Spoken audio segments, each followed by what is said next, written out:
Hello, welcome to my vlog. For those like 3 people who actually noticed, I'm sorry I haven't been posting in such a long time. Pretty much what happened is I didn't have my computer for a span of like 10 or 15 days, and so I couldn't do anything, and I was gonna make this week-long video where I had recorded throughout 10 days and got this awesome footage, but through a series of extremely, excruciatingly unfortunate events, all my footage got deleted. Ugh. I'm not gonna cry about deleted footage. I already did that for an hour straight. Today I'm gonna talk about something that I think about quite a bit. Something that I just don't like very much, and it's labels. What really irks me about labels. And I just cannot stand when people label people. Like, that person is a hipster, that person is a jock, that person is a nerd, that person is emo. Whether or not you admit it, it's limiting people. It's putting a limitation on the feeling that they can branch out into something else. If you tell someone that, like, you are that, then they feel like they need to live up to the expectation that you've put on them now. I can't do anything that wouldn't be considered that, because then I'll lose that label. To me, labels they just constrict you to that identity. I hate that so much, because I think that's one of the points of being a human that's existing on this earth, is to try out different things and to go down different roads and not to be constricted to any kind of stereotype that people make up. If your goal is to be labeled as something, to be labeled as the popular crowd, or to be labeled as the hipster, really, is it even desired anymore if you feel like you have to act a certain way to maintain it? I don't think so. I just think labels in general constrict you, and I don't like constrictions. So, it's cool to do what you want, and it's cool to not have to think of the repercussions in that sense of what's going to happen when you do what you want. It's such a pointless thing to think what you're going to be labeled as or what people are going to think of you.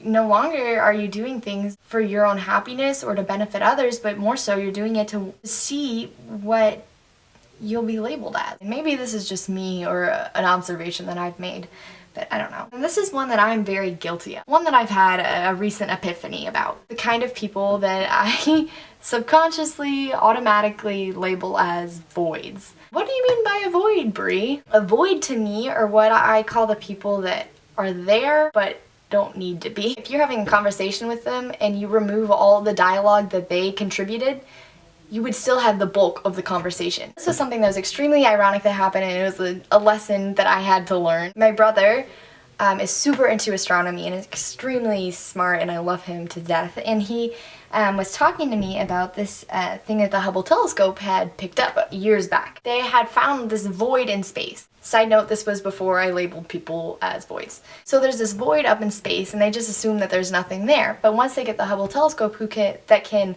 now look that far and penetrate that far into space and see, they turn it and they leave it there for a few days, and then they come back and look at it, and they found hundreds of thousands of galaxies, billions of stars capable of holding hundreds of things that we can't even fathom. It was a really funny and ironic thing to me that it was actually even called a void. They turned to this void and they saw all the potential that it could possibly have. Maybe there's something more there than what we had assumed previously. They gave it a chance and they gave it time, and then whoosh, hundreds of thousands of galaxies, planets, stars, nebulas, who knows the endless possibilities of what's there. So I urge anyone who thinks they have found a void of a person, or maybe you've labeled someone as something else, to give it time and to look further and to dig deeper and to try to learn more about this person. And you'll find that just like the Hubble telescope,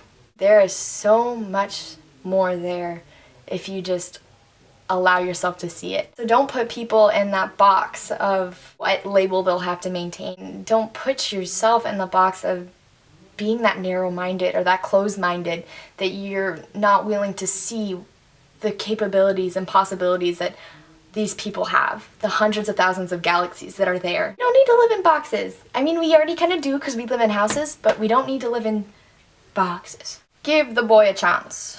Excalibur! I urge you to give people chances, to not think of yourself as having to maintain any kind of label, because you don't. If you're labeled as someone who's unathletic, take up ping pong.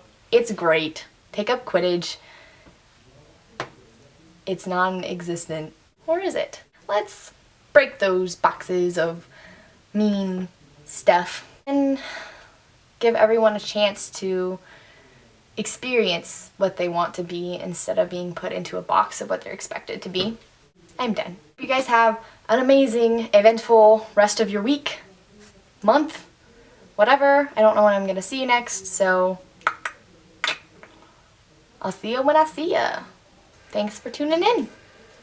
Thank you, Space, for that one. That was a spaceship.